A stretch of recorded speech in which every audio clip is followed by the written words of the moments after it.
tanggalin mo na yan. Pauwi na si tatay. Magugulpi ka lang yan eh. Dali mo na. Diyos ko po! Ayaw matanggal ang makeup ko sa Pesla. Pangpating na si Kudra. Baka majombag ako, mga ragang beauty ko, no? Okay. Hay naku po! Paano ba to? Paano mo talaga ilalahan? Ang tunay na katauhan ko kay Itay, paano ko ba ilalantan? Takot ako na dumapo ang kamao ng sarili kong Itay. Sawa na ako sa mga pasa at pananakit ng aking mga kapitbahay. Ayayayay, Diyos ko inday, inggit at inggit ako sa'yo gay. Lalo na pag nakikita kita na maraming boys sa'yong nakaakbay. Sabik na ako na lumagasuot ako may kinang na palda. Yung tipong papalakpakan nila ako dun sa kalsada. Ayokong humada kasi ibang klaseng bakla ako. Hindi ako yung Becky na tumuturba ng ibang otoko. Eklabo lang sa'kin mga chumetines na bole. Pag ako na imberna papuputol ko aking kain. Ako otoko, kapag waing andalo, di ako makakagetlak at makaka-cheerbalo. Siya chupa tembang ko'y gulpe kapag lumabas sa gabi.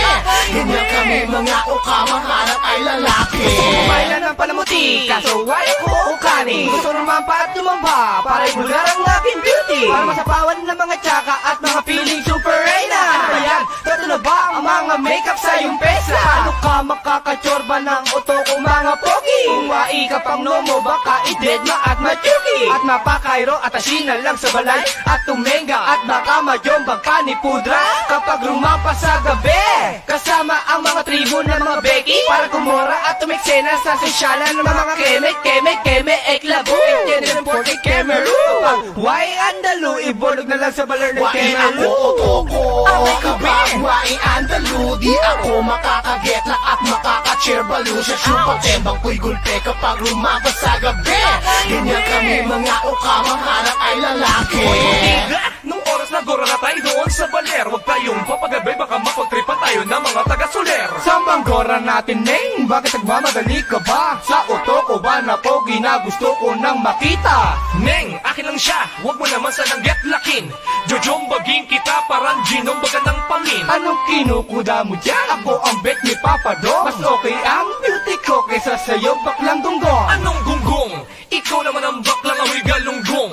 Mukha kang ang isda na binabad sa bagoong. Talaga? True lalo, kaya huwag ka na nga sumagot. Paano ako di sasagot? Tinawag mo kung Waing gano'n ako otoko, kapag waing andalo, di ako makakagetlak at makaka-cheerbalo. Siya chupa tembang ko'y gulpe kapag lumabas sa gabi. Ganyan kami mga ukamahanap ay lalaki.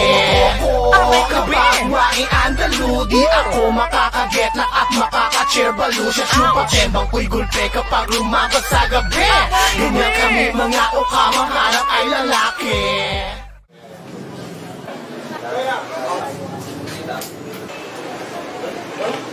Tama na kuya. Tumadaan ka dito. Hindi ba lang dito kasi ito dahil sa'yo. Oo tayo ito. Ano ko kasalanan mo? Oh, inuwi mo tayo.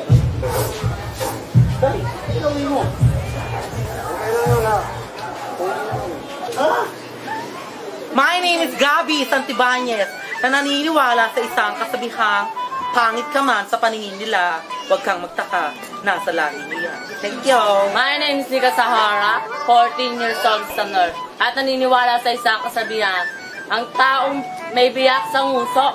Ngo! Thank you! My name is Shandor Reyes. I'm 13 years old scholar na nagsasabing, hindi ko man kamukha ang nanay mo. Hindi ko man kasing sexy ang ate mo.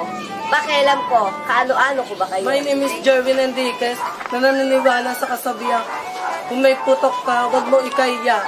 Bakit? Dahil pinagpagulan mo yan at higit sa lahat, pinagpawisan mo pa. My name is Barbie Portesa, 15 years old. Naniniwala po ako sa isang kasabihan, umiyak ka naman ng dugo, walang tsampurado sa McDo. Thank you. My name is Richard Bentanilla, nag-iiwan isang katagang. Kapag ang lalaki gipit, sa bakla kumakapit. Kapag ang bakla'y gipit, sa nanay kumukupit. Thank My you. name is Alexis Mayura Dasa na nag-iiwan ng isang katagang, kung ang pagiging maganda ay isang malaking kasalanan, patawarin niyo po ako. My name is Angelo Araneta. Hindi kamukha pumalakpak ay kamukha ko. Huwag na alis!